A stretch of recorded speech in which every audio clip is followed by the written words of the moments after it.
നമസ്കാരം, good evening. Prime time ഡിസ്കഷനിലേക്ക് സ്വാഗതം. ഇന്ന് വളരെ പ്രാധാന്യമേറിയ ഒരു വാർത്താ പകലാണ് പ്രവാസ ലോകത്ത് കടന്നുപോയത്. പ്രത്യേകിച്ച് UAE പ്രവാസികളുടെ ഇന്ത്യൻ പാസ്പോർട്ട് ക്രമീകരണങ്ങളുമായി ബന്ധപ്പെട്ട സുപ്രീം കോടതി ഡൽഹി ഹൈക്കോടതിയുടെ വാർത്ത വന്നിരുന്നു. വളരെ പ്രധാനപ്പെട്ട തീരുമാനങ്ങളാണ് ഡൽഹി ഹൈക്കോടതി എടുത്തിരിക്കുന്നത്. ഞങ്ങളുടെ അഭിപ്രായം അത് അടുത്ത കോടതിയിലും അടുത്ത നിയമ വ്യവസ്ഥയിലൊക്കെ നിൽക്കുമ്പോൾ അതിനെപ്പറ്റി ഞങ്ങൾ ഡീറ്റെയിൽ ആയിട്ട് ഇന്ന് ചർച്ച ചെയ്യുന്നില്ല. പക്ഷേ ഞങ്ങളുടെ ഒരു അഭിപ്രായം ഇവിടെ രേഖപ്പെടുത്തേണ്ടതായിട്ടുണ്ട്. പ്രവാസികളുടെ ഇത്തരത്തിലുള്ള ബുദ്ധിമുട്ടുകൾ എത്രയും പെട്ടെന്ന് അവസാനിപ്പിക്കാൻ എംബസിയും വേണ്ടപ്പെട്ട ക്രമീകരണങ്ങൾ ചെയ്യുന്നവരും ശ്രദ്ധിക്കണം. അതോടൊപ്പം തന്നെ നമ്മുടെ UAE മുഴുവൻ എമിറേറ്റുകളിലും അംഗീകൃതമായിട്ടുള്ള ഇന്ത്യൻ അസോസിയേഷൻസ് ഉണ്ട്. ഇന്ത്യൻ അസോസിയേഷൻസിൻ്റെ സേവനം ഇത്തരം കാര്യങ്ങളിൽ കൃത്യമായി ഉപയോഗിച്ചുകൊണ്ട് പ്രവാസി ഇന്ത്യക്കാർ അനുഭവിക്കുന്ന പാസ്പോർട്ട് സംബന്ധമായിട്ടുള്ള എല്ലാ കാലതാമസങ്ങളും അവസാനിപ്പിക്കാൻ കഴിയും. ഇത്തരത്തിൽ കൂടുതൽ ശ്രദ്ധ കൗൺസിലേറ്റിൻ്റെയും എംബസിയുടെയും മിനിസ്ട്രി ഓഫ് ഫോറിൻ അഫയേഴ്സിൻ്റെയും ഭാഗത്തുനിന്ന് ഉണ്ടാകുമെന്ന് ഞങ്ങൾ പ്രതീക്ഷിക്കുകയാണ്. ഇന്ന് NTV ചർച്ച ചെയ്യുന്ന വിഷയം വളരെ പ്രസക്തമായ, ഒരു പക്ഷെങ്കിൽ പ്രേക്ഷകർ ഇമോഷനിൽ നിന്ന് തോന്നാൻ കഴിയുന്ന ഒരു വിഷയമാണ്. വാർദ്ധക്യത്തിന് പ്രായമേറുമ്പോൾ യൗവനത്തിന് ക്രൂരത ഏറുന്നത് ശരിയാണോ? ഒരു വീഡിയോ കണ്ടിട്ട് വരാം.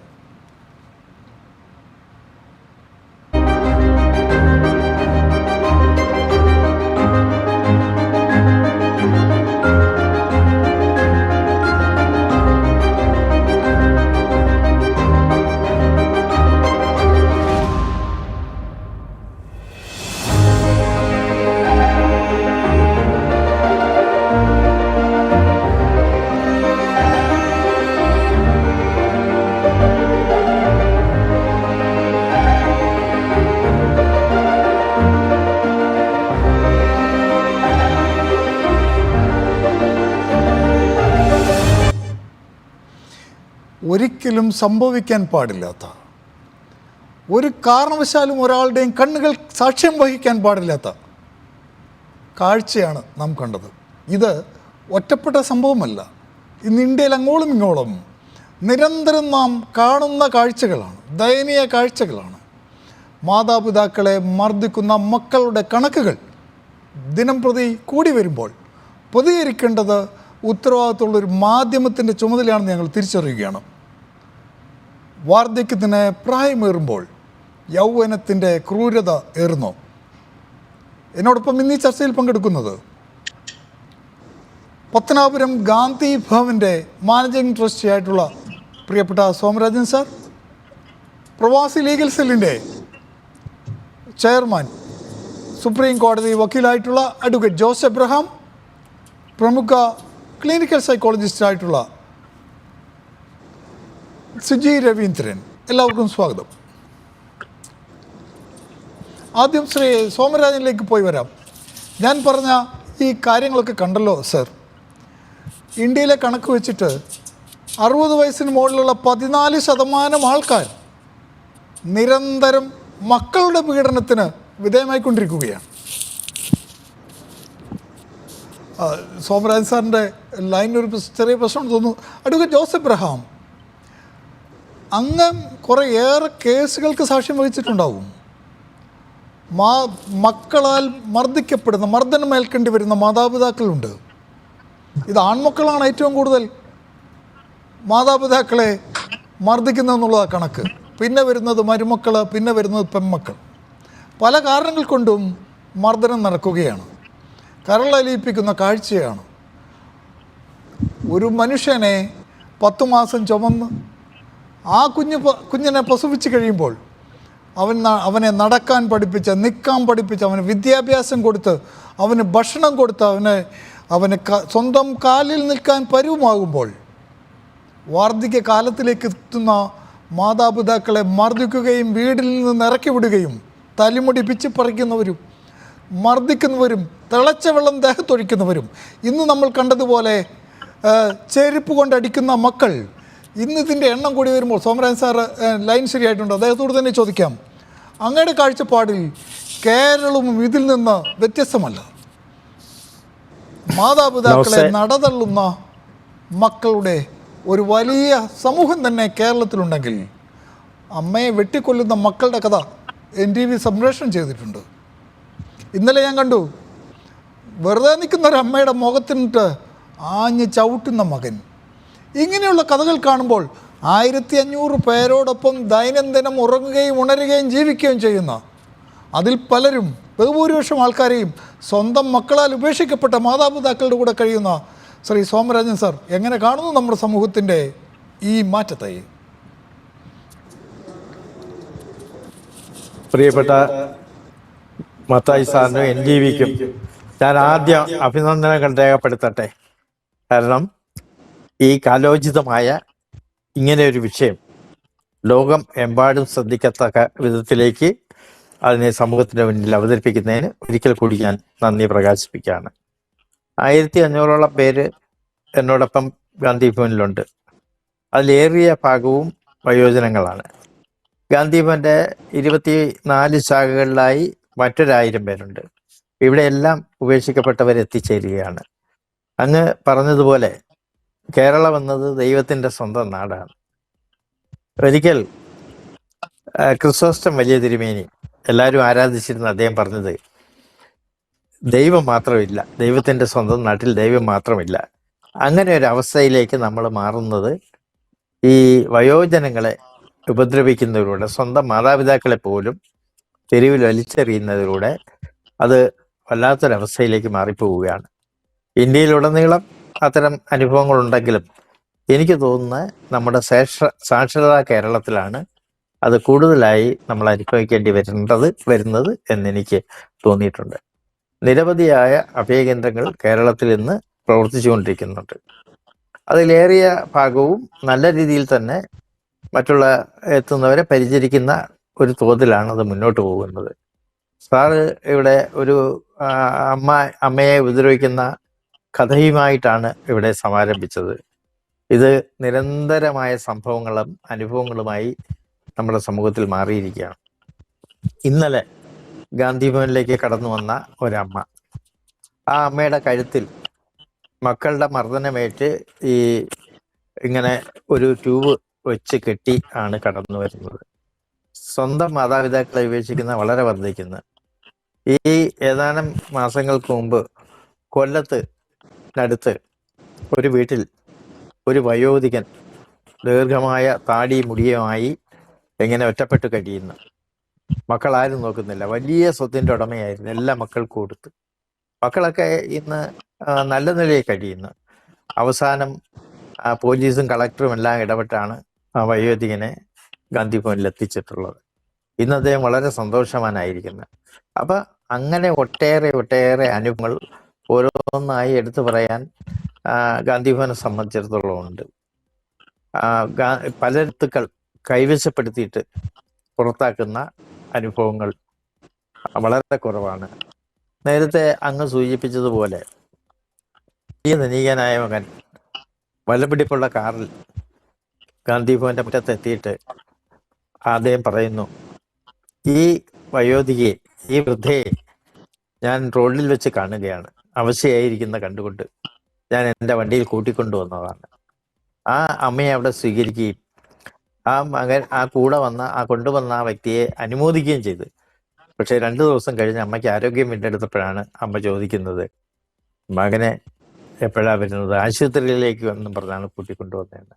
അപ്പം അങ്ങനെ ഉപേക്ഷിക്കപ്പെടുന്ന, ഈ ക്ഷേത്രമുറ്റത്തൊക്കെ ഉപേക്ഷിക്കപ്പെട്ട പലരെയും നമുക്ക് സ്വീകരിക്കേണ്ടി വന്നിട്ടുണ്ട്. അത് നമ്മുടെ ഒരു അനുഭവമായി മാറുകയാണ്. ഇന്ന് വയോജനങ്ങൾ ഒരുപാട് അനുഭവ സമ്പത്ത് നേടിയവരാണല്ലോ. അവരെ നമ്മുടെ സമൂഹത്തിന് ഒരുപാട് ഉപയോഗിക്കാൻ കഴിയും. ഒരു വീട്ടിൽ തന്നെ പ്രായമായ ഒരാളുണ്ടെങ്കിൽ അത് ആ വീടിനൊരു കരുതലാണ്. സമൂഹം അത് കണക്കാക്കുന്നില്ല. അതുപോലെ അവരുടെ അറിവുകൾ, അനുഭവ സമ്പത്തുകൾ നമ്മുടെ സമൂഹത്തിനോ നമ്മുടെ സംസ്ഥാനത്തിനോ രാജ്യത്തിനോ വേണ്ട തരത്തിൽ ഉപയോഗിക്കാൻ കഴിയാത്ത ഒരവസ്ഥയുണ്ട്. ഇന്ന് കേരളത്തിലാണെങ്കിൽ വയോജന കമ്മീഷൻ രൂപീകരിച്ചു, അതിൻ്റെ പ്രവർത്തനങ്ങൾ നടക്കുന്നുണ്ട്. ഇപ്പോൾ വയോജന വകുപ്പ് കൂടി വരികയാണ്.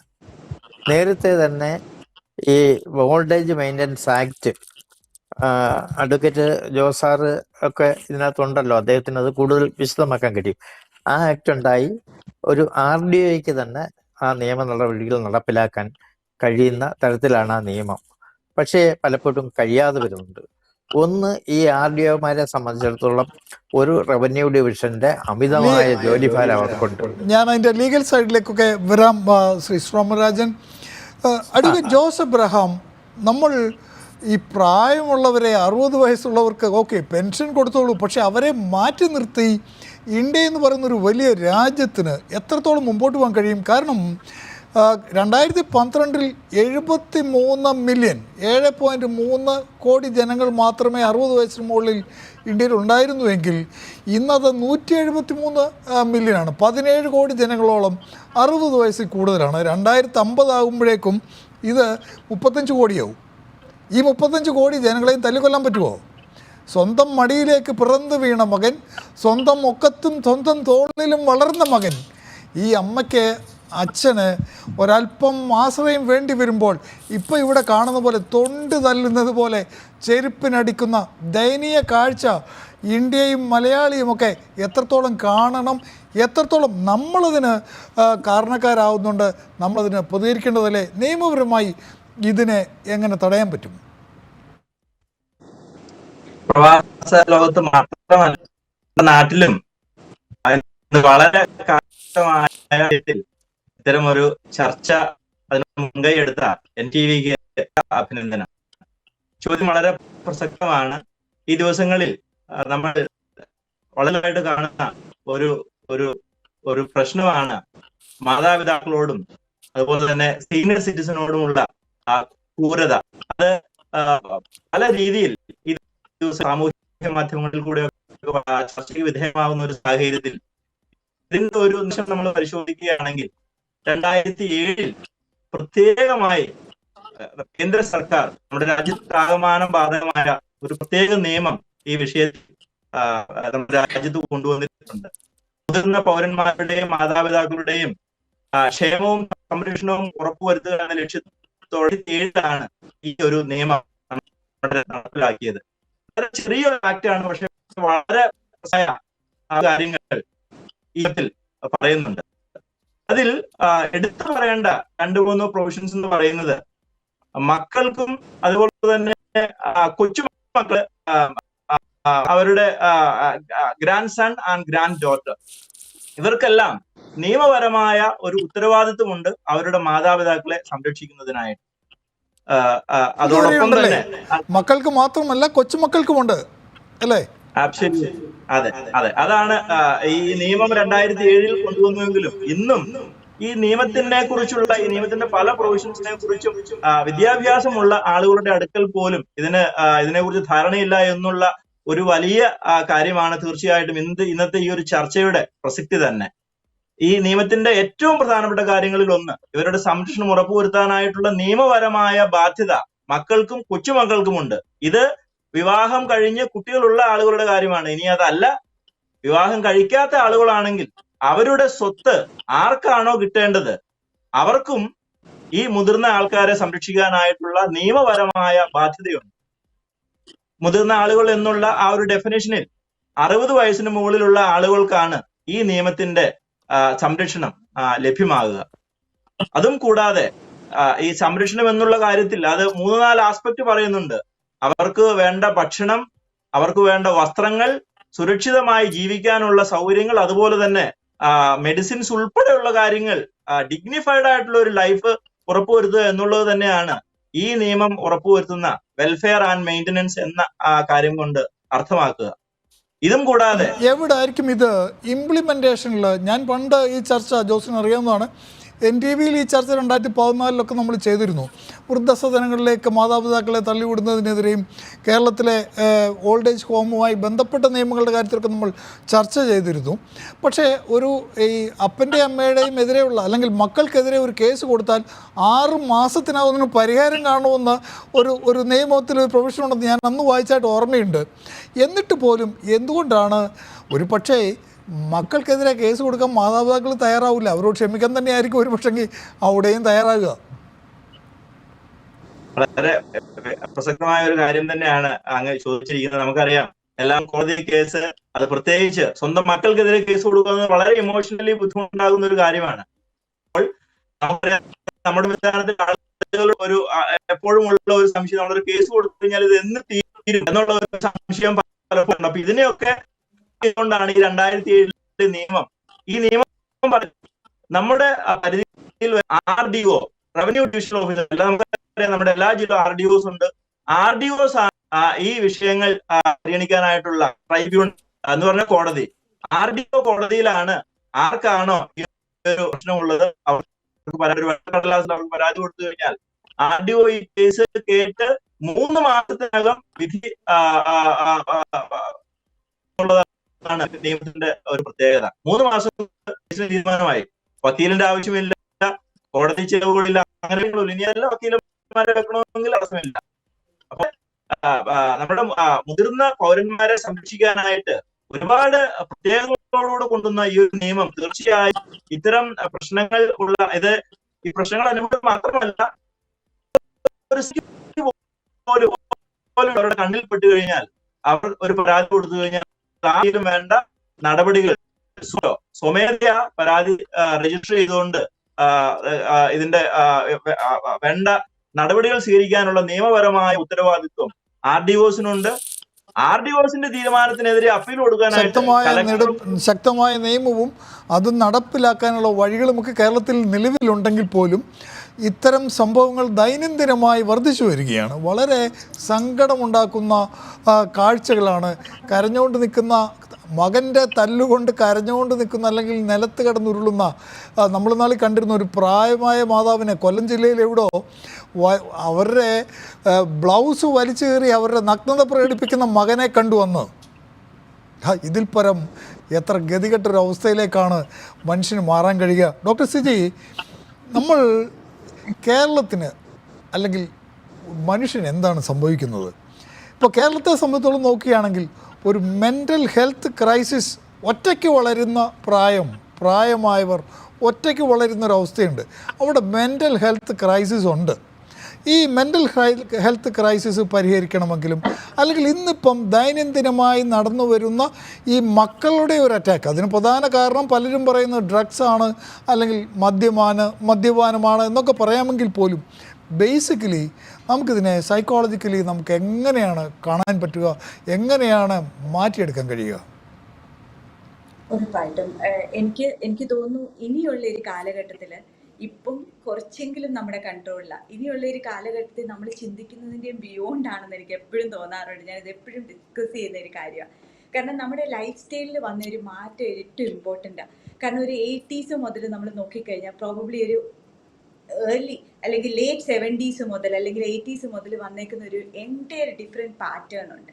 കാരണം അണുകുടുംബം, ചെറിയ കുടുംബങ്ങളിലേക്ക് ഒതുങ്ങി, അച്ഛനും അമ്മയും അല്ലെ 2 മക്കളോ 3 മക്കളോ മാത്രമായിട്ടുള്ള ഒരു കുടുംബങ്ങളിലേക്ക് മാറി. അവിടെയും വന്നേക്കുന്നത് എന്താണ്?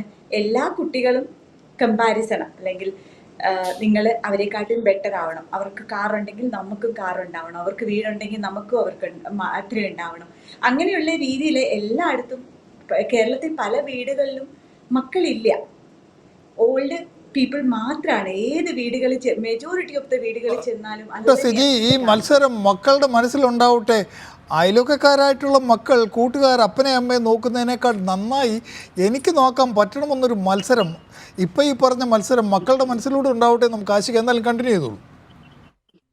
അപ്പോൾ അങ്ങനെയുള്ള ഒരു ലൈഫ് സ്റ്റൈലിലേക്ക് നമ്മൾ മാറിയിട്ടുണ്ട്. അവിടെ പേരൻറ്റിങ്ങിന് ഒരു മേജർ റോൾ ഉണ്ട്. കാരണം അവരെപ്പോഴും കമ്പയർ ചെയ്യുന്നത് നീ ഒന്നും എങ്ങും ആയിട്ടില്ല, അതുകൊണ്ട് അവരെ നോക്കുന്നുള്ള രീതിയിലായിരിക്കും.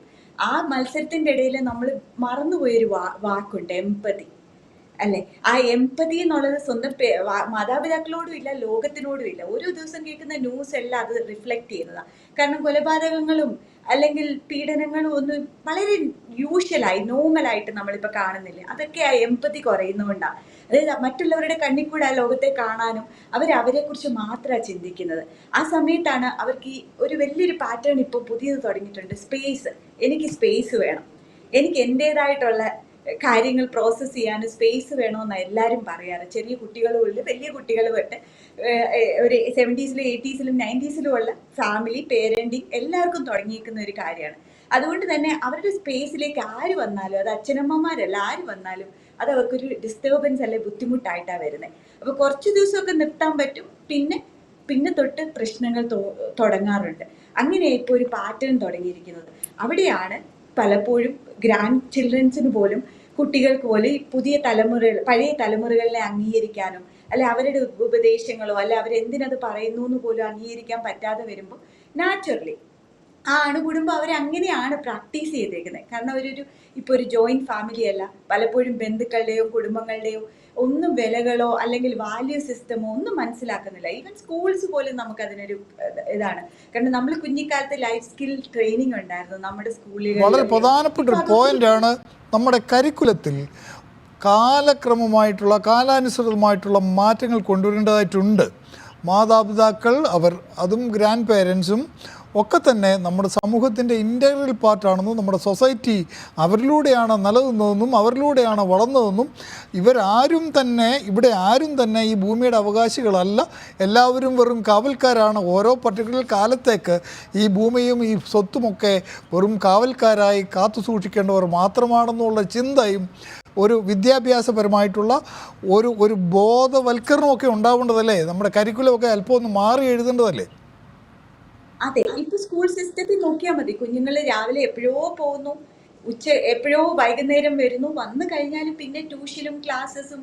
എപ്പോഴാണ് അവർ കളിക്കുന്നത്, എപ്പോഴാണ് അവർ ഓടി നടക്കുന്നത്, എപ്പോഴാണ് പേരൻസുമായിട്ട് ഇരിക്കുന്നത്, സംസാരിക്കുന്നത്, പ്രോസസ്സ് ചെയ്യുന്നത്, ഇതൊക്കെ പഠിക്കുന്നത്? ഇതൊന്നുമില്ല. കാരണം പക്ഷേ ഡോക്ടർ സിജി, നമ്മൾ കാണുന്ന ഈ മാതാപിതാക്കളെ അടിക്കുന്ന 90 വയസ്സുള്ള അമ്മയുടെ മകൻ ഒരു 50 വയസ്സെങ്കിലും കാണും. അതാണ് അവിടെയും ഈ സിസ്റ്റമാണ്. അതായത് ഗ്രാൻഡ് ചിൽഡ്രൻ, ചെറിയ മക്കളും ഒക്കെ, അവർക്കൊന്നും ഈ പുതിയൊരു സിസ്റ്റമായിട്ട് ഒരിക്കലും യോജിച്ചു പോകാൻ. ഞാനിവിടെ കാണിക്കുന്ന സൈഡ് വിൻഡോയിൽ കാണിക്കുന്ന ഒരു വീഡിയോയിൽ കുറച്ചും കൂടെ ഞെട്ടിക്കുന്നതാണ്. അവിടെ ഒരു ഡോക്ടറിലോ ഒരു വലിയമ്മയെ അടിച്ചുകൊണ്ടിരിക്കുകയാണ്. അപ്പോൾ കൊച്ചുമകൾ, ഈ അടിക്കുന്ന സ്ത്രീയുടെ മകൾ അവിടെ വരുമ്പോൾ അടി നിർത്തുന്നുണ്ട്. ആ മകൾ അങ്ങോട്ട് മാറിക്കഴിയുമ്പോൾ വീണ്ടും അടിക്കുന്നുണ്ട്. പറഞ്ഞോളൂ. അപ്പൊ ഇങ്ങനത്തെ ഒരു സിസ്റ്റത്തിനും അല്ലെങ്കിൽ എംപതി, അതായത് ഇതും ഒരു മോഡലിംഗ് അല്ലെ? സ്വന്തം പേരൻസ് സ്വന്തം പേരൻസിനോട് ചെയ്യുന്നത് കാണുമ്പോൾ ഓട്ടോമാറ്റിക്കലി ചെറിയ കുട്ടികളും അത് കണ്ടിട്ട് നാളെ ഒരു സമയത്ത് ഇത് തന്നെയായിരിക്കും അവരുടെ മക്കളും അവരോട് ചെയ്യാൻ പോകുന്നതും. പക്ഷെ എംപതി ഉണ്ടാവട്ടെ സമൂഹത്തിൽ മുഴുവൻ. ഇത്തരം സാമൂഹ്യ വിപത്തിന് എംപതി കൊണ്ട് പരിഹാരം കാണാമെന്നാണ് ഡോക്ടർ സിജി രവീന്ദ്രൻ പറഞ്ഞത്. ശ്രീ സോമരാജൻ, 2012 നമ്മുടെ കേരളത്തിൽ 400 വൃദ്ധസദനങ്ങളെ ഉണ്ടായിരുന്നു. ഇന്നത് 2000-ൽ 150 വൃദ്ധസദനങ്ങളും 2012-ൽ 400 വൃദ്ധസദനങ്ങളുമായി. വല്ലാത്തൊരു വളർച്ചയാണ് നാം കാണുന്നത്. അപ്പോൾ ഈ വൃദ്ധസദനം അങ്ങേപ്പോലെയുള്ളവർ, ഇപ്പം എൻ്റെ പ്രിയ സ്നേഹിതനായിട്ടുള്ള ശ്രീ നസീർ വളിയിൽ ഒക്കെ കൂടെ ഗാന്ധി ഭവനും ഒക്കെ ചെയ്യുന്ന വലിയ സേവനത്തെ, അതാണ്ട് 2500 അശരണരായിട്ടുള്ളവർക്ക് നല്ലപോലെ ഉറങ്ങാനൊരു അവസരം ഉണ്ടാക്കി കൊടുക്കുന്നതിൽ വളരെ സന്തോഷമുണ്ട്. പക്ഷേ ഇതും ഒരു കച്ചവടമായി കാണുന്ന ഒരു വൃദ്ധസദന വ്യവസായത്തിന് സംസ്കാരം അത് സഭകൾ നടത്തുന്നുണ്ട്. സമൂഹത്തിലെ പലരും ആ തരത്തിൽ നടത്തുന്നുണ്ട്, പൈസ വാങ്ങിച്ചിട്ടും. അതുപോലെ തന്നെയുള്ള കാര്യങ്ങളിലൂടെ വൃദ്ധസദനം ഒരു ബിസിനസ്സായി മാറ്റിയെടുത്ത ഒരു സംസ്കാരത്തിലേക്ക് കേരളം പതുക്കെ മാറുന്നുണ്ട്. പതുക്കെ അല്ല, അത് ഓൾറെഡി മാറിക്കഴിഞ്ഞു എന്ന് തന്നെ വേണം പറയാൻ. അപ്പോൾ ഇങ്ങനെ ബിസിനസ് ഒരു രംഗത്ത് മറ്റുള്ളവർ ഇതേ ഫീൽഡിൽ ചെയ്യുമ്പോൾ അങ്ങൊക്കെ നിസ്വാർത്ഥമായി ഏതാണ്ട് 2500 പേർക്ക് ഉറങ്ങാനുള്ളൊരു സ്ഥലം, ചികിത്സയ്ക്ക് വേണ്ട നല്ല മരുന്ന്, ഭക്ഷണത്തിന് വേണ്ട നല്ല ഭക്ഷണമൊക്കെ ഒരുക്കുമ്പോൾ ഈ മറ്റ് പറഞ്ഞ ആൾക്കാരുടെ കയ്യിൽ നിന്നൊക്കെ ഒരു വെല്ലുവിളി നേരിടാറുണ്ടോ? അങ്ങ് സൂചിപ്പിച്ചത് വളരെ ശരിയായ കാര്യമാണ്. ഏതാണ്ട് അന്ന് 600 എന്ന് പറഞ്ഞെങ്കിൽ ഇപ്പം അതിൻ്റെയൊക്കെ ഇരട്ടിയായി വൃദ്ധസദനങ്ങൾ വർദ്ധിച്ചിട്ടുണ്ട്. ഞാൻ നേരത്തെ ഇവിടെ സൂചിപ്പിച്ചതുപോലെ അതിലേറിയ വിഭാഗം വൃദ്ധസദനങ്ങളും നല്ല ഭംഗിയായി നടക്കുന്നതാണ്. പിന്നെ പലയിടത്തും കൂടുതൽ ആളുകളെ ഉൾക്കൊള്ളുന്നില്ല, അത് ലിമിറ്റഡായി കൊണ്ടുപോകുന്നവരുണ്ട്. എന്നാൽ ഇത് ഈ പറഞ്ഞതുപോലെ ജീവിതമാർഗമാക്കിയും അല്ലെങ്കിൽ ബിസിനസ്സാക്കിയും മാറ്റുന്ന അപൂർവമെങ്കിലും നമ്മുടെ കേരളത്തിലുമുണ്ട്. പിന്നെ പെയ്ഡ് ഹോം എന്നുള്ളൊരു പദ്ധതി വ്യാപകമായി വളർന്നു വരുന്നു. സമ്പത്തുള്ളവർക്ക് എല്ലാ സൗകര്യങ്ങളോടും പണം കൊടുത്ത് അവരെ താമസിപ്പിക്കാൻ ഉതകുന്ന സൗകര്യങ്ങളും നമ്മുടെ സമൂഹത്തിൽ അത്തരമുണ്ടാകുന്നുണ്ട്. ഇപ്പൊ ഞാനൊക്കെ ചെയ്യുന്ന ഗാന്ധി ഭവൻ പോലുള്ള സ്ഥാപനങ്ങൾ ആരോരുമില്ലാതെ തെരുവിൽ വീണ് കിടക്കുന്ന എത്ര അവശരായാലും എത്ര പ്രയാസപ്പെടുന്നവരായാലും അവരെ സ്വീകരിക്കുകയും അവരെ ശുശ്രൂഷിക്കുകയും ചികിത്സയും ചെയ്യുന്ന പദ്ധതികളാണ്. അതുകൊണ്ടായിരിക്കാം അങ്ങ് സൂചിപ്പിച്ചതുപോലെ ജീവകാരുണ്യ രംഗത്തെ പ്രമുഖ വ്യക്തിത്വങ്ങൾ, ഇവിടെ സൂചിപ്പിച്ച ശ്രീ നസീർ വളിയിൽ, അതേപോലെ തന്നെ നമ്മുടെ ലോകം ആദരിക്കുന്ന MA യൂസുഫ് അലി സാറിനെ പോലെയുള്ളവർ. അദ്ദേഹം യൂസുഫ് അലി സാർ ഗാന്ധി ഭവനിൽ തന്നെ വയോജനങ്ങൾക്ക് വേണ്ടി 2 കെട്ടിടങ്ങൾ നിർമ്മിച്ചു നൽകി. അത് രണ്ടിനും കൂടെ ഏതാണ്ട് 35 കോടി രൂപ അദ്ദേഹം ചെലവഴിച്ചു, നേരിട്ട് ചെയ്തു തന്നെ. അങ്ങനെയൊക്കെയുള്ള നന്മകൾ അബുദാബിയിൽ തന്നെയുള്ള ശ്രീ കെ മുരളീധരൻ അടക്കമുള്ള ഇങ്ങനെയുള്ളവരൊക്കെ ഈ നല്ല പ്രസ്ഥാനങ്ങളെ സഹായിക്കുന്നത് കൊണ്ടാണ് കൂടുതൽ വയോജനങ്ങളെ ഇത്തരം പ്രസ്ഥാനങ്ങൾക്ക് ഉൾക്കൊള്ളുവാനും അത് നിലവാരത്തോടു കൂടി പ്രവർത്തിക്കാനും ഒക്കെ കഴിയുന്നത് എന്ന് എനിക്ക് തോന്നിയിട്ടുണ്ട്. അടിച്ചതുപോലെ ഈ രംഗത്ത് കുറെ കൂടെ ശുദ്ധീകരണം ആവശ്യമായിട്ടുണ്ട്. അങ്ങ് വയോജനങ്ങളുടെ പ്രയാസങ്ങളുടെ കുറെ സംഭവങ്ങളും കഥകളും ഒക്കെ പറഞ്ഞ് അതിനും അപ്പുറമാണ്. നമ്മൾ ഒരു കാര്യം മനസ്സിലാക്കേണ്ടതുണ്ട്. ഈ അഭയകേന്ദ്രങ്ങളിൽ എത്തുന്നതിനേക്കാൾ കൂടുതലായി വീടുകളിൽ മാനസികമായും ശാരീരികമായും പീഡിപ്പിക്കപ്പെടുന്ന വയോജനങ്ങൾ ധാരാളമുണ്ട്. അത് സമൂഹത്തിന്റെ എത്ര ഉന്നത നിലയിൽ നിൽക്കുന്നവരും. എൻ്റെ കയ്യിലൊരു സർവേ റിപ്പോർട്ടുണ്ട്, കേരളത്തിൽ നടത്തിയതാണ്. അങ്ങ് പറഞ്ഞ പോലെ തന്നെ ഈ തലമുടി പിടിച്ച് വലിച്ച് തലമുടിയെ ഉപദ്രവിക്കുന്ന 12%, മുഖത്ത് തൊഴിക്കുന്നവർ 13%, അടിക്കുന്നവർ 9%, ഒരു സ്ഥലത്ത് തന്നെ അടച്ചിടുന്നത് 70%, പ്രോപ്പർ മെഡിക്കേഷൻ കൊടുക്കാത്തത് 76%, ചങ്ങലക്കിടുന്നത് 4%. സ്വന്തം അപ്പൻ്റെ അമ്മയുടെയും കാര്യമാണ് പറഞ്ഞത്. ഏകദേശം ഈ കണക്കുകളെ നമുക്ക് നമ്മുടെ മനസ്സിൽ കരുതാൻ കഴിയുന്നതാണ്. അങ്ങനെ എന്തായാലും ശരി, അതൊരുപാട് നമ്മുടെ സമൂഹത്തിൽ അനുഭവിക്കുന്നുണ്ട്. പക്ഷെ എനിക്ക് പലപ്പോഴും തോന്നിയിട്ടുള്ള ഒരു കാര്യം, ഇവിടെ ഡോക്ടർ സിജി സൂചിപ്പിച്ചതുപോലെ മാനസികമായ ഒരു പരിവർത്തനത്തിന്റെ ആവശ്യമുണ്ട്. നമ്മുടെ പുതിയ തലമുറയിൽ ധാർമ്മികത വളർത്തണം. അത് പണ്ടുണ്ടായിരുന്നത് പരസ്പരം പങ്കിടുക, അയൽബന്ധങ്ങളെ ശക്തിപ്പെടുത്തുക, എല്ലാവരും ഒന്നിച്ച് കഴിയുന്ന ആ ഇടവേളകൾ ഇന്ന് അത് നമുക്ക് നഷ്ടമായിരിക്കുന്നു. പിന്നെ പലപ്പോഴും തോന്നിയിട്ടുണ്ട് നമുക്ക് നല്ലതുപോലുള്ള ബോധവൽക്കരണം, അത് കൗൺസിലിംഗ് പോലെ ഓരോ കുടുംബത്തിലും അത് എത്തിക്കാനുള്ള സന്നദ്ധ സേവനം, അതിനെ പ്രാപ്തരായ അതിനറിവ് തേടിയ ആളുകളുടെ സഹകരണവും ഇത് കുറച്ച് പ്രയോജനപ്പെടുമെന്ന് എനിക്ക് തോന്നിയിട്ടുണ്ട്. ഇവിടെ സൂചിപ്പിച്ചതുപോലെ ലഹരിയുടെ ഒരു കുറച്ച് പോരായ്മകളുണ്ട്. പക്ഷെ എന്നാൽ അതിനേക്കാളും ഈ നമ്മളെ സിമ്പതി അല്ല നമുക്ക് വേണ്ടത്, എമ്പതിയാണ്. ആ എമ്പതി നമ്മുടെ തലമുറയിൽ ഉണ്ടാകണം, സ്നേഹമുണ്ടാകണം, ജീവിക്കാൻ പഠിക്കണം. ഇന്ന് ജീവിക്കാൻ പലർക്കും പഠിക്കുന്നില്ല, ജീവിതം അനുഭവിക്കുന്നില്ല, ആസ്വദിക്കുന്നില്ല എന്നൊക്കെ എനിക്ക് ഈ ഒരുപാട് പേരുടെ കഥകൾ കേൾക്കുമ്പോൾ എനിക്ക് തോന്നിയിട്ടുണ്ട്. അതിനുള്ള പദ്ധതികൾ എനിക്ക് തോന്നുന്നു സർ, എമ്പതിയും സിമ്പതിയും ഒക്കെ അവിടെ നിൽക്കട്ടെ. ശ്രീ അഡ്വക്കേറ്റ് ജോസഫ് എബ്രഹാം, അങ്ങ് പറഞ്ഞത് കറക്റ്റാണ് ശ്രീ സോമരാജൻ.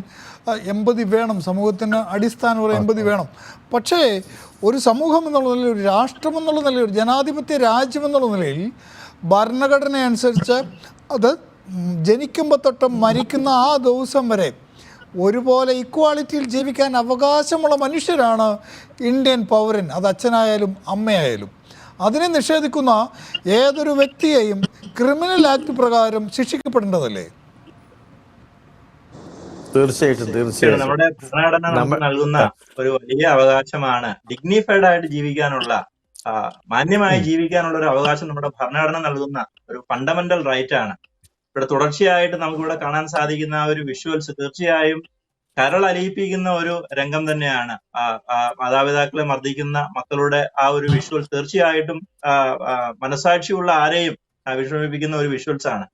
ഇതിനോടൊപ്പം പ്രവാസ മേഖലയിൽ നിന്നും ഇതുപോലുള്ള നിരവധിയായ വിഷയങ്ങൾ നമ്മുടെ ശ്രദ്ധയിലേക്ക് വരുന്ന ഒരു ഈ അടുത്തിടെ UAE-യിൽ 10-25 വർഷം ജോലി ചെയ്ത് വളരെ സാമ്പത്തികമായ വളരെ മികച്ച രീതിയിൽ സമ്പത്തൊക്കെ ഉണ്ടാക്കി അവർ നാട്ടിലേക്ക് വന്നപ്പോൾ വളരെ വിദ്യാഭ്യാസം ഉള്ള അവരുടെ മക്കൾ മാതാപിതാക്കളോട് പറഞ്ഞു അവർക്കൊരു കമ്പനി തുടങ്ങുന്നതിനായിട്ട് അവരുടെ പേരിലേക്ക് ആ സ്വത്ത് മുഴുവൻ എഴുതി തരണമെന്ന് ഈ മക്കൾ അവരുടെ മാതാപിതാക്കളോട് പറഞ്ഞപ്പോൾ അവരവരുടെ സ്വത്ത് മുഴുവൻ കുട്ടികളുടെ പേരിലേക്ക് എഴുതി കൊടുത്തു. അതിനുശേഷം അവർക്കുണ്ടായ സങ്കട കഥ പല മാധ്യമങ്ങളും റിപ്പോർട്ട് ചെയ്തതാണ്. അവർക്ക് ഭക്ഷണം കഴിക്കാനുള്ള സാഹചര്യം പോലും ഇല്ലാത്ത ഒരു സാഹചര്യത്തിൽ ഈ 2007 നിയമം അനുസരിച്ച് ആ നിയമത്തിന്റെ 23-ാം വകുപ്പ് വളരെ പ്രധാനപ്പെട്ട ഒരു കാര്യത്തെ കുറിച്ച് പറയുന്നുണ്ട്. അതായത് മക്കൾ അവരുടെ സ്വത്തുക്കൾ മാതാപിതാക്കൾ അവരുടെ സ്വത്ത് മക്കൾക്ക് എഴുതി കൊടുത്തതിന് ശേഷം അവരെ നോക്കാത്ത സാഹചര്യം വന്നു കഴിഞ്ഞാൽ ഈ നിയമത്തിന്റെ 23-ാം വകുപ്പ് അനുസരിച്ച് ആ സ്വത്ത് മുഴുവൻ തിരികെ മാതാപിതാക്കളിലേക്ക് വന്നു ചേരാനുള്ള പ്രൊവിഷൻ ഈ നിയമത്തിൽ പറയുന്നുണ്ട്. അപ്പൊ ആ നിയമത്തിന്റെ പ്രയോഗം ഈ പറഞ്ഞ കേസിനകത്തൊക്കെ ഉണ്ടായി. അതായത് മാതാപിതാക്കളെ സംരക്ഷിച്ചു കൊള്ളാം എന്നുള്ള ആ ഒരു ഉറപ്പിന്റെ അടിസ്ഥാനത്തിൽ സ്വത്തുക്കൾ വാങ്ങിയതിനു ശേഷം മാതാപിതാക്കളെ നോക്കാത്ത ഏതെങ്കിലും സാഹചര്യം ഉണ്ടായി കഴിഞ്ഞാൽ ആ കൈമാറ്റം നടത്തിയ ആ ആധാരം റദ്ദ് ചെയ്തുകൊണ്ട് ആ പ്രോപ്പർട്ടി മാതാപിതാക്കളുടെ അവരുടെ കസ്റ്റഡിയിലേക്ക് തിരികെ കൊടുക്കാനുള്ള പ്രൊവിഷൻ പോലും ഈ നിയമത്തിലുണ്ട്. പക്ഷെ ദൗർഭാഗ്യവശാൽ ഇത്തരം കാര്യങ്ങളെ കുറിച്ചൊക്കെ ഉള്ള അറിവ് നമ്മുടെ സമൂഹത്തിൽ ഇനി വർദ്ധിപ്പിക്കുന്ന അവിടെയാണ് നമ്മുടെ ഇന്നത്തെ ഈ ചർച്ചയുടെ ഒരു പ്രസക്തി തീർച്ചയായും. എന്നെ കേൾക്കുന്ന പ്രേക്ഷകരുണ്ട്, നിങ്ങളുടെ ശ്രദ്ധയിലേക്ക് പെടുത്താം. വളരെ ശക്തമായ നിയമം നമുക്കുണ്ട്. ഏതെങ്കിലും തരത്തിൽ പ്രായമായി എന്ന് പറഞ്ഞതുകൊണ്ട് മാത്രം നിങ്ങളുടെ സ്വത്ത്, നിങ്ങളുടെ സൗകര്യങ്ങൾ, നിങ്ങളുടെ സ്വകാര്യത, നിങ്ങളുടെ ഡിഗ്നിഫൈഡ് ആയിട്ടുള്ള ജീവിതാവസ്ഥയൊക്കെ ആരെങ്കിലും നിഷേധിച്ചാൽ, അത് മക്കളായിക്കോട്ടെ, ആരെങ്കിലും നിഷേധിച്ചാൽ അതിൽ നിന്ന് പരിപാലിക്കാൻ ശക്തമായ നിയമമുണ്ട്. ജോസിൻ്റെ പെർമിഷനോടുകൂടെ ഞാനൊരു കാര്യം പറയാം. ആരെങ്കിലും അത്തരം കാര്യങ്ങളിൽ നിയമസഹായം വേണമെങ്കിൽ അഡ്വക്കേറ്റ് ജോസും യുഎയിലും ഗൾഫിലും മുഴുവനുള്ള പ്രവാസി ലീഗൽ സെല്ലും ഉണ്ടായിരിക്കും, ഞങ്ങളും ഉണ്ടായിരിക്കും അവരെ സഹായിക്കാനെന്ന് ഈ അവസരം പറയുകയാണ്. ഡോക്ടർ സിജി, നമ്മൾ നോക്കുമ്പോൾ ഈ ഇപ്പോഴത്തെ കാലത്ത് നമ്മുടെ ഒന്നും പിള്ളേരെ പറയാറില്ല, പക്ഷേ അവർ സ്വകാര്യമായി പറയുന്നൊരു കാര്യമുണ്ടാവും, തന്തവൈബ് എന്നൊക്കെ. കുറച്ചൊരു ഹാസ്യാത്മകമായി പറഞ്ഞാൽ അങ്ങ് മാറ്റി നിർത്തുന്ന ഒരു ഇടപാട്. ആ ഇടപാടുകളിലേക്ക് ഈ ഗ്ലോബലൈസേഷൻ്റെ അല്ലെങ്കിൽ ഒരു ഗ്ലോബൽ പൗരനായി വളർന്നതിൻ്റെ അല്ലെങ്കിൽ ഈ മൊബൈലിലൂടെ ലോകം മുഴുവൻ കാണുന്നതിൻ്റെ ഒരു സൗകര്യങ്ങളൊക്കെ ഉപയോഗിച്ചുകൊണ്ട് പുത്ര ബന്ധങ്ങളെയൊക്കെ റീഡിഫൈൻ ചെയ്യാനുള്ള ഒരു ശ്രമം ഈ പിള്ളേരുടെ മനസ്സിലൊക്കെ എങ്ങനെ ഉണ്ടാവുന്നുണ്ട്. അതിനെ എങ്ങനെയാണ് നമുക്കൊന്ന് മാറ്റിയെഴുതാൻ പറ്റുക? അതാണ് വെരി ഇമ്പോർട്ടൻ്റ് ആയ ഒരു ക്വസ്റ്റ്യൻ ആണ്. കാരണം ഇപ്പോഴത്തെ കുട്ടികൾ ട്രെൻഡിനൊപ്പം ഫോളോ ചെയ്യുന്നതാണ്. എല്ലാവരുടെയും മുടി സ്റ്റൈൽ, ഹെയർ സ്റ്റൈൽ നോക്കിയാൽ മതി. ആൺകുട്ടികളുടെ ഒരേ ഹെയർ സ്റ്റൈലായിരിക്കും, ഒരേ ഉടുപ്പ് അവരിടുന്നത്, ഹൂഡി. എവിടെ നമ്മൾ മോൾസിലൊക്കെ പോയി കഴിഞ്ഞാൽ എല്ലാവരും ഒരേപോലെ ആയിരിക്കണേ. കാരണം നമുക്ക് അതേപോലെ ഒരേ ഭാഷ, ഒരേ ഫുഡ്, എല്ലാം ഒറ്റയ്ക്കാണ്. നേരത്തെയൊക്കെ നമ്മൾ പല നാട്ടിലും പല ആക്സെൻറ്റും പല രീതികളും പല ലൈഫ് സ്റ്റൈലും ആയിരുന്നു. പക്ഷെ ഇപ്പം അങ്ങനെയല്ല, എല്ലാവരും ഒരേപോലെയാണ്. അതുകൊണ്ട് തന്നെ അതൊരു കുറച്ച് അലാമിങ് ആണ്. നമുക്കെല്ലാം ഉണ്ട് പേഴ്സണാലിറ്റി, ഐഡന്റിറ്റി എന്ന് പറഞ്ഞൊരു കാര്യമുണ്ട്. അതുകൊണ്ടായിരിക്കാം നമ്മൾ ഇന്നൊരു കോൺവെർസേഷനിൽ പോലും സാർ വിളിക്കുന്നു, നമ്മൾ പലയിടത്തു നിന്ന് കണക്ട് ആവുന്നു. ഒരു ടോപ്പിക് എന്താണെന്ന് പോലും നമ്മൾ പ്ലാൻ ചെയ്യാതെ നമുക്ക് കാഷ്വലി നാച്ചുറലി സംസാരിക്കാൻ പറ്റുന്നത്. കാരണം നമ്മൾ ഓരോരുത്തരും ആ ഐഡന്റിറ്റി കൂടെ വന്നതാണ്. പക്ഷെ ഇന്നത്തെ കുഞ്ഞുങ്ങളെ എങ്ങനെ ഒന്ന് വിളിച്ചൊന്ന് സംസാരിപ്പിക്കാവും? അവർക്ക് സംസാരിക്കാൻ പറ്റത്തില്ല. അവർ ബ്യൂട്ടിഫുള്ളി നല്ല ആക്സെന്റിൽ സംസാരിക്കും. പക്ഷെങ്കിൽ അതെല്ലാം ChatGPT പ്രിപ്പയർഡ് ആയോ നോക്കിയോ അല്ലേ അവർക്ക് വായിക്കാൻ പറ്റുമോ? അവർക്ക് ഒരിക്കലും ഒരു റിയൽ കോൺവെർസേഷൻ പറ്റില്ല.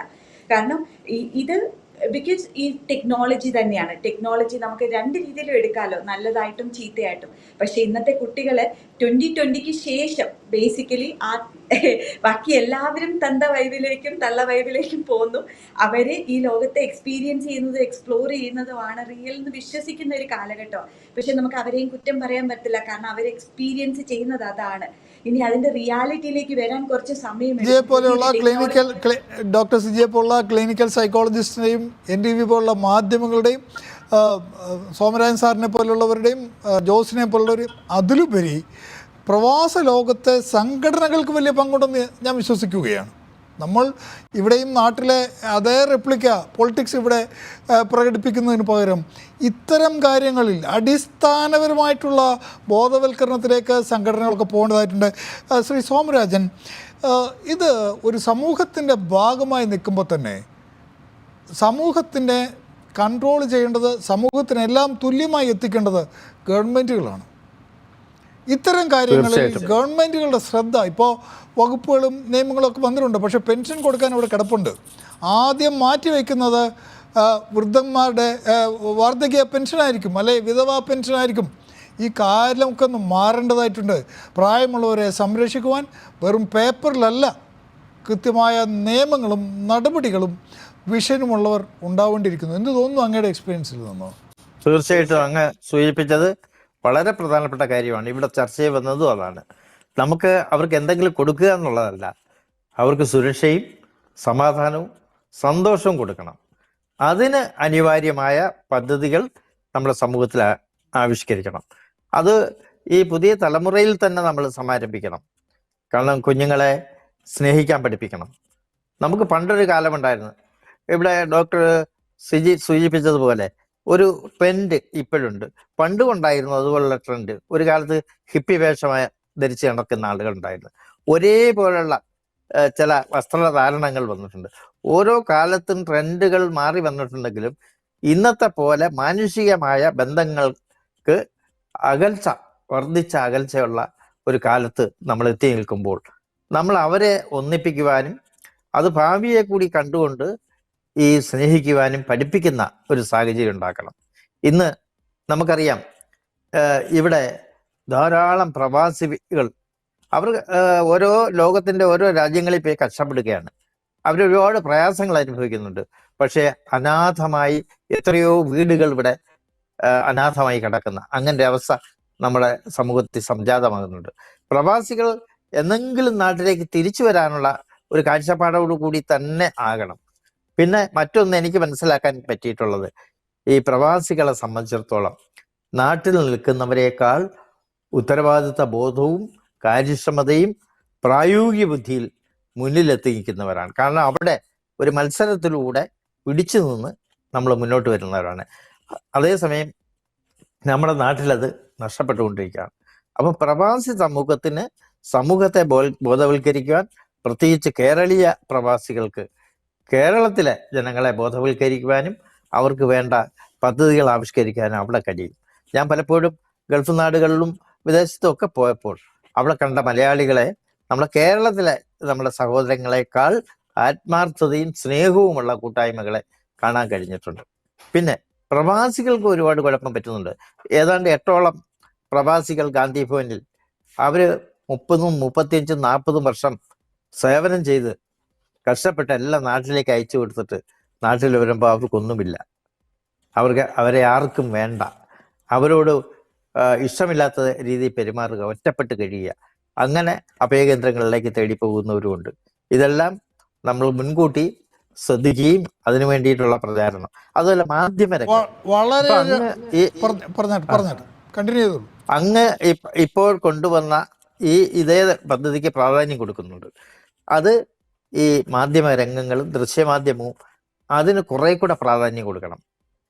നമ്മളെ ബോധവൽക്കരിക്കുന്ന ഇതുപോലെ ഇപ്പം അങ്ങ് പറഞ്ഞു അഡ്വക്കേറ്റിന്റെ സേവനം അവിടെ സൗജന്യമായി കിട്ടാനുള്ള സൗകര്യം ചെയ്യണമെന്ന് പറഞ്ഞ്, സൈക്കോളജിസ്റ്റിന്റെ സേവനം, ഇത് പറയുവാനും ഇങ്ങനെയുള്ള കൂട്ടായ്മകളെ സൃഷ്ടിച്ചുകൊണ്ട് ഈ പ്രയാസപ്പെടുന്നവർക്ക് അവർക്കുള്ള നിയമങ്ങളെ സാധൂകരിക്കാൻ, ഈ നിയമങ്ങളൊക്കെ ശക്തമാണ്, പക്ഷെ അത് നടത്തിയെടുക്കാനുള്ള കാര്യപ്രാപ്തി ഈ വയോജനങ്ങൾക്ക് ഇല്ലാതെ വരുന്നു. അതിന്റെ അജ്ഞതയുണ്ട്, നിയമബോധം കുറയുന്നുണ്ട്. ജീവിത സായാഹ്നത്തിൽ യാതൊന്നിനും കഴിയാതെ സമ്പത്തും വീട്ടുകാരെടുത്തു, ആരോഗ്യവും പോയി, മരുന്നുകളുടെ ഒരു വലിയ ലിസ്റ്റിനെ തന്നെ ആശ്രയിച്ച് ജീവിക്കേണ്ടി വരുന്ന ഒരു വാർദ്ധക്യമാണ് മിക്ക പ്രവാസികൾക്കുമുള്ളത്. പ്രവാസ ലോകത്ത് നിന്ന് പോയി കോവിഡ് സമയത്ത് കണ്ട 1-2 കാഴ്ചകളുണ്ട്. ആലപ്പുഴ ജില്ലയിൽ ഒരു പ്രവാസി വലിയ പ്രതീക്ഷയിൽ വീട്ടിൽ ചെല്ലുകയാണ്. സ്വന്തമായി വെച്ച വീട്, കുറേ കാലം ഗൾഫിലുണ്ടായിരുന്നതിന് ശേഷം ഈ കോവിഡിൽ നിന്നൊക്കെ ഓടി രക്ഷപ്പെട്ട് വീട്ടിൽ ചെന്നപ്പോൾ വീടടച്ച് ഭാര്യയും കുട്ടിയും മോനും സ്ഥലം വിട്ടു. സ്വന്തമായി വെച്ച കഷ്ടപ്പെട്ട വീട്ടിൽ കയറാൻ ആ പ്രവാസിക്ക് അവകാശമില്ലാത്ത ഒരു കാഴ്ച നാം കണ്ടു. ഇതൊരു പ്രവാസിയുടെ മാത്രമല്ല, ഒരുവിധപ്പെട്ട നന്നായി അപ്പനെ അമ്മയെ നോക്കുന്ന ധാരാളം ആൾക്കാരുണ്ട്. അവരോടെല്ലാം ഒരു നല്ല നമസ്തേ പറഞ്ഞുകൊണ്ട് ഞാൻ പറയട്ടെ, നമ്മുടെ സമൂഹത്തിലും അപ്പനെ അമ്മയെ നോക്കാൻ മടിക്കുന്ന, സ്വത്തിനു വേണ്ടി മാത്രം ആഗ്രഹിക്കുന്ന ഒരു കാലത്തിലേക്ക് നാം വഴുതി വീണുകൊണ്ടിരിക്കുകയാണ്. അവിടെയാണ് ശ്രീ അഡ്വക്കേറ്റ് ജോസ് എബ്രഹാം നാം കഴിഞ്ഞ ഒരാഴ്ചയായി നടത്തിക്കൊണ്ടിരിക്കുന്ന ഒരു ചർച്ചയും അതോടൊപ്പം തന്നെ അങ്ങയുടെ നേതൃത്വത്തിൽ NTV തന്ന ഒരു റിട്ട് പെറ്റീഷൻ കേരള ഹൈക്കോടതിയിൽ കൊടുത്തിരിക്കുന്ന നമ്മുടെ ECR എമിഗ്രേഷൻ ക്ലിയറൻസ് റിക്വയർഡ് എന്നുള്ള അക്കൗണ്ടിൽ 1982 മുതൽ 2003 വരെ 18 രാജ്യങ്ങളിലേക്ക് ജോലി അന്വേഷിച്ച് വന്ന ഇന്ത്യൻ അണ്ടർ ഗ്രാജുവേറ്റ്സ് ആയിട്ടുള്ള ഇന്ത്യൻ ആൾക്കാർക്ക്, ഇന്ത്യൻ പൗരന്മാർക്ക് അങ്ങനെ ഗൾഫിലേക്ക് വരണമെന്നുണ്ടെങ്കിൽ അല്ലെങ്കിൽ ഈ സ്ഥലങ്ങളിലേക്ക് വരണമെന്നുണ്ടെങ്കിൽ വൺ വേ എയർ ഫെയർ ഡിപ്പോസിറ്റായി വയ്ക്കണമായിരുന്നു. ആ കണക്കിൽപ്പെട്ട ആയിരക്കണക്കിന് കോടി രൂപയാണ് പ്രൊട്ടക്ടർ ഓഫ് എമിഗ്രൻസ് എന്ന് പറയുന്ന സ്ഥാപനത്തിൻ്റെ കയ്യിൽ ഡിപ്പോസിറ്റായി ഉള്ളത്, അല്ലെങ്കിൽ ഇപ്പോൾ ലേബർ ഡിപ്പാർട്ട്മെൻറ്റിൻ്റെ കയ്യിൽ ഡിപ്പോസിറ്റായി ഉള്ളത്. ഈ ക്യാഷ് എന്തിനുപയോഗിക്കും? ഈ ക്യാഷ് പ്രവാസികളുടെ സുരക്ഷയ്ക്ക് വേണ്ടി ഉപയോഗിക്കണമെന്ന് നാം ആവശ്യപ്പെട്ടിട്ടുണ്ട്. അഡ്വക്കേറ്റ് ജോസ് എബ്രഹാം വഴി വളരെ പോസിറ്റീവായിട്ടുള്ള നിലപാടാണ് കേന്ദ്ര ഗവൺമെൻറ്റും ഒക്കെ ഈ കാര്യത്തിൽ എടുത്തിരിക്കുന്നത്. എന്നാലും ഈ ചർച്ചയെ ബേസ് ചെയ്ത് എനിക്കൊരു കാര്യം പറയാനുണ്ട്. ഈ ഫണ്ട് ഇതുപോലെ അന്യമായി നോക്കാൻ ആരുമില്ലാത്ത അനാഥമാകുന്ന പ്രവാസികളുടെ വാർദ്ധക്യത്തെ സംരക്ഷിക്കുവാനുള്ള സ്കീമുകൾ കേരള ഗവൺമെൻറ്റുകൾ ഉണ്ടാക്കുന്നതല്ലേ അഡ്വക്കേറ്റ് ജോസ് എബ്രഹാം? വളരെ പ്രധാനപ്പെട്ട ഒരു ആസ്പെക്റ്റാണ് തീർച്ചയായും ഈ ഒരു ഘട്ടത്തിൽ ഈ ചർച്ചയിലേക്ക് വന്നത്. ഇവിടെ പോലെ പ്രവാസ മേഖലയിൽ വളരെ പ്രധാനപ്പെട്ട ഒരു ആസ്പെക്റ്റാണ് എമിഗ്രേഷൻ ഫണ്ട്. അത് എത്രയുണ്ട്, അത് എത്ര ചിലവാക്കി, എത്ര തിരിച്ചു കൊടുത്തു എന്നുള്ള ആ വിഷയം അത് ഇപ്പോൾ കേരള പരിഗണനയിലാണ്. അപ്പോൾ നമുക്കറിയാം 2006 പാർലമെന്റ് ഒരു കണക്കനുസരിച്ച് 5000 കോടിയിലധികം വരുന്ന പ്രവാസി പണം എന്ന രീതിയിൽ ഉള്ളതെന്ന് നമ്മുടെ കോടതിയിലുള്ള ഡോക്യുമെന്റ്സിൽ പോലും പറയുന്നുണ്ട്. അപ്പോൾ ഈ ഒരു പണം പ്രവാസികളുടെ ഉന്നമനത്തിനായിട്ട്, പ്രവാസത്തിനായിട്ട് ഒരു ആവശ്യവും അങ്ങ് കേസിൽ ഹർജിക്കാരൻ എന്നുള്ള രീതിയിൽ ആവശ്യം ഉന്നയിച്ചിട്ടുണ്ട്. അപ്പോൾ ആ ഒരു പശ്ചാത്തലത്തിൽ നമ്മൾ ഇന്ന് ഈ സീനിയർ സിറ്റിസൺസിന്റെ വെൽഫെയർ ആൻഡ് മെയിൻ്റനൻസ് എന്നുള്ള ഒരു ആസ്പെക്ടിനെ നമ്മൾ ചർച്ച ചെയ്യുമ്പോൾ നമുക്കറിയാം, പ്രവാസ മേഖലയിൽ ഒരുപാട് വർഷത്തെ ജോലി ചെയ്തതിനു ശേഷം വാർദ്ധക്യ സമയത്ത് നാട്ടിലേക്ക് എത്തുമ്പോൾ ഉണ്ടാകുന്ന പ്രവാസ മേഖലയിൽ നിന്ന് റിപ്പോർട്ട് ചെയ്യുന്ന ആ കാര്യത്തെക്കുറിച്ച് നമ്മുടെ സോമരാജൻ സാറ് ഇപ്പോൾ സൂചിപ്പിക്കുകയുണ്ടായി.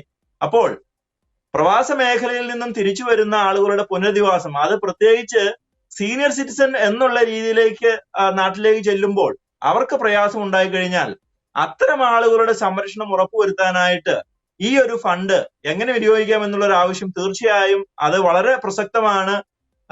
നമുക്കറിയാം, സംരക്ഷണം ആവശ്യപ്പെടുന്ന ഒരു വിഭാഗം തീർച്ചയായിട്ടും അത് നമുക്കറിയാം വൾണറബിൾ ആയിട്ടുള്ള ഒരു കാറ്റഗറിയിൽ പെടുന്നവരാണ്. അത്തരം ഒരു വൾണറബിൾ കാറ്റഗറി തന്നെയാണ് പ്രവാസ മേഖലയിലുള്ള മുതിർന്ന പൗരന്മാർ. തീർച്ചയായിട്ടും അവരുടെ ഉന്നമനത്തിനായി ഈ ഒരു ഫണ്ട് എങ്ങനെ വിനിയോഗിക്കാം എന്നുള്ള ഒരു ആവശ്യം തീർച്ചയായിട്ടും അങ്ങ് ഉന്നയിക്കുന്നുണ്ടെങ്കിൽ ഒരുപാട് പ്രാധാന്യമുണ്ട്. അത് കോടതിയിലും, അതുകൂടാതെ നമ്മുടെ നയപരമായ തീരുമാനങ്ങൾ എടുക്കുന്ന നമ്മുടെ വ്യത്യസ്ത ഗവൺമെന്റുകളുടെ പക്കലും തീർച്ചയായിട്ടും ഈ ഒരു ആവശ്യം എത്തിക്കഴിഞ്ഞാൽ അത് വേണ്ട രീതിയിൽ പരിഗണിക്കുമെന്ന് തന്നെയാണ് ഞാൻ പ്രതീക്ഷിച്ചത്. ഞാൻ തിരിച്ചു വരാം. ഒരു ചെറിയ വീഡിയോ കണ്ടതിന് ശേഷം ഞങ്ങൾ 2014 പുറത്തിറക്കിയ ഒരു വീഡിയോ ഉണ്ട്. ആ വീഡിയോ 1 മിനിറ്റ് 30 സെക്കൻഡ് കാണും.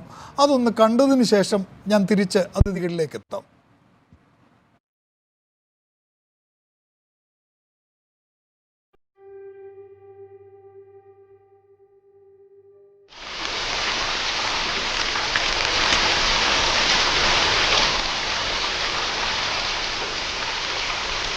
കാത്തിരിക്കണ്ടേ?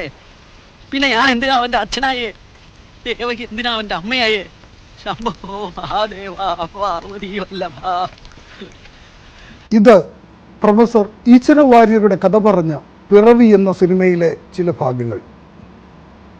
ഏകമകൻ കക്കയം ഡാമിൻ്റെ ആഴങ്ങളിലേക്ക് അലിഞ്ഞലിഞ്ഞ് ഇല്ലാതായി എന്നറിഞ്ഞിട്ടും പതിറ്റാണ്ടുകളോളം ജരാനരകൾ ബാധിച്ച സ്നേഹനിധിയായ പിതാവ് രാത്രിയുടെ അന്ത്യയാമങ്ങളിൽ പോലും മഴ പെയ്യുമ്പോൾ തൻ്റെ മകൻ എങ്ങാനും വന്ന് മുറ്റത്തുനിന്ന് നനയുന്നുണ്ടോ എന്ന് സ്നേഹം തുളുമ്പുന്ന ഹൃദയവുമായി കത്തിച്ച വിളക്കുമായി ഉമ്മറത്തേക്ക് ഓടിയെത്തിയ ദിനങ്ങൾ. ഇത് പ്രൊഫസർ ഈച്ചട വാര്യരുടെ മാത്രം കഥയല്ല, മുഴുവൻ മലയാളി മാതാപിതാക്കളുടെയും സ്നേഹത്തിൻ്റെ അടയാളമാണ്.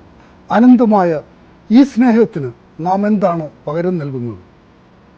ബാല്യത്തിലെ അനാഥത്വവും വാർദ്ധക്യത്തിലെ ഏകാന്തതയും ഒരുപോലെ ഭീതിജനകമാണ്. ഇത് നാം സൃഷ്ടിക്കുന്നതാണ്.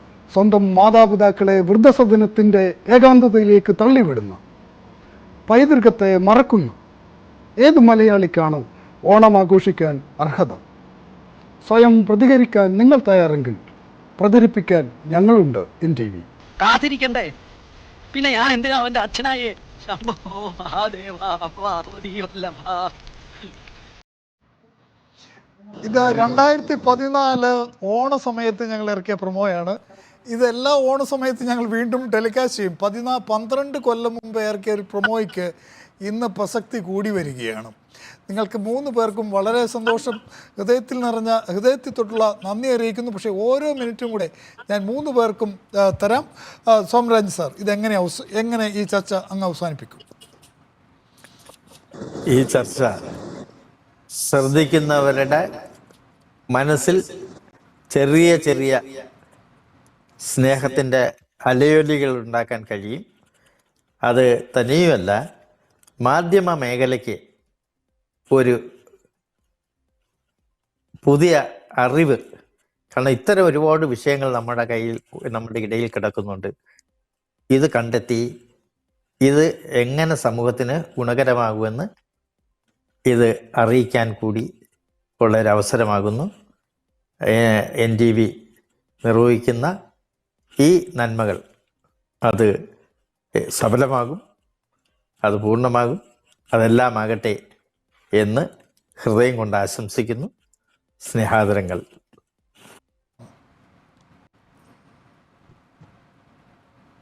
അഡ്വക്കേറ്റ് ജോസ്, കേൾക്കാമോ? ഒറ്റ കാര്യമേ പറയാനുള്ളൂ. പ്രവാസ മേഖലയിലും തീർച്ചയായും ഈ ഒരു വിഷയത്തിന് വളരെ വലിയ പ്രാധാന്യമുണ്ട്. തീർച്ചയായിട്ടും അങ്ങ് എടുത്തിരിക്കുന്ന വളരെ വലിയ ഒരു ക്യാമ്പയിൻ, നമ്മുടെ എമിഗ്രേഷൻ ക്ലിയറൻസ് ഫണ്ട് ഉൾപ്പെടെയുള്ള തുക ഉപയോഗിച്ചുകൊണ്ട് പ്രവാസ മേഖലയിലുള്ള സിറ്റിസൺസിന്റെ വെൽഫെയറിന് കൂടെ ആ ഒരു ഫണ്ട് ഉപയോഗിക്കാനായിട്ടുള്ള ഒരു തീർച്ചയായിട്ടും അത് നമ്മുടെ പ്രവാസ മേഖലകളും പ്രവാസി നേതാക്കളും ഒക്കെ ആ ഒരു വിഷയം കൂടെ പരിഗണിക്കാൻ അതുകൂടെ കൺസിഡർ ചെയ്യട്ടെ എന്ന് ഈ ഒരു ചർച്ചയുടെ തീർച്ചയായിട്ടും ഞാനും ആഗ്രഹിക്കാൻ ആവശ്യപ്പെടുകയാണ്. എനിക്ക് തോന്നിയിരിക്കുന്ന ഒരു കാര്യം, ഇപ്പോൾ പല കാര്യങ്ങളും നമ്മൾ അവയർനെസ് കൊടുക്കാം, പ്രത്യേകിച്ച് ഡ്രഗ്സ് ആയിക്കോട്ടെ, വേറെ എന്ത് കാര്യങ്ങൾക്കും കുട്ടികൾക്കും മുതിർന്നവർക്കും ഒക്കെ അവയർനെസ് കൊടുക്കാം. പക്ഷേ ഇതെന്ന് പറയുന്നത് പേരൻസിന് ആയിട്ടുള്ള കണക്ഷൻ, അതൊരിക്കലും ഒരു അവയർനെസ്സിൽ കൂടെ ക്രിയേറ്റ് ചെയ്യേണ്ടതല്ല. അത് ജനിക്കുമ്പോൾ മുതലേ ആ കുട്ടികളുടെ ഒരു ഭാഗമായിരിക്കണം. എന്താണ് ചുറ്റിനുള്ളവരോട്, സഹജീവികളോട് കാരുണ്യവും, അത് പേരൻസിനോടെന്നല്ല ലോകത്തിനോട് മൊത്തം. അപ്പോൾ ആ ഒരു കാര്യം ഡെവലപ്പ് ചെയ്യുന്നത് ചെറിയ പ്രായത്തിൽ മുതലേ സ്കൂളിൽ തൊട്ടേ ഡെവലപ്പ് ചെയ്ത് കുട്ടികൾ ഈ അക്കാഡമിക്കിൽ മാത്രം ഫോക്കസ് ചെയ്യുന്നതിന് പകരം പലപ്പോഴും ലൈഫ് സ്കില്ലും അതേപോലെ പേരൻസും ഈ ഓട്ടപ്പാച്ചിലിനിടയിൽ കുട്ടികളോടൊപ്പം ടൈം സ്പെൻഡ് ചെയ്യുക, അതിൻ്റെയൊക്കെ റിവാർഡാണ് നമുക്ക് ലേറ്റർ ഓൺ കുട്ടികൾ അത് റിഫ്ലക്റ്റ് ചെയ്യുന്നതും. അങ്ങനെയൊക്കെ ആയിട്ട് നമുക്ക് മുന്നോട്ട് പോകാം. ആൻഡ് ഞാൻ ഒത്തിരി ചർച്ചകൾ കണ്ടിട്ടുണ്ടെങ്കിലും ഇത്തരം ഒരു ചർച്ച ആദ്യമായിട്ടാണ്. അതിന് ഞാൻ NTVയോടും മാജിക്കുട്ടി സാറിനോടും ഒരുപാട് അപ്രീഷിയേറ്റ് ചെയ്യുന്നു. ആൻഡ് സ്നേഹം, താങ്ക് യു. ചർച്ചകൾ തുടരും, മനസ്സുകൾ മാറും, സംശയമില്ല. മാധ്യമധർമ്മം ഇത് തന്നെയാണെന്ന് ഉറച്ചു വിശ്വസിക്കുകയാണ് ഞങ്ങൾ. പ്രവാസികളോടൊപ്പം, അവരുടെ പ്രശ്നങ്ങളോടൊപ്പം, പ്രവാസി ലോകത്ത് മാത്രമല്ല അവരുടെ വാർദ്ധക്യകാലത്തും ഞങ്ങളുണ്ടാവും. 1-2 കാര്യം കൂടെ പറഞ്ഞ് മാത്രം നിർത്താം.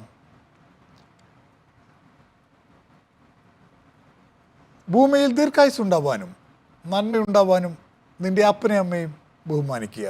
ബൈബിൾ. മാതാവിൻ്റെ കാൽക്കലാണ് പറുദീസ. ഖുർആൻ.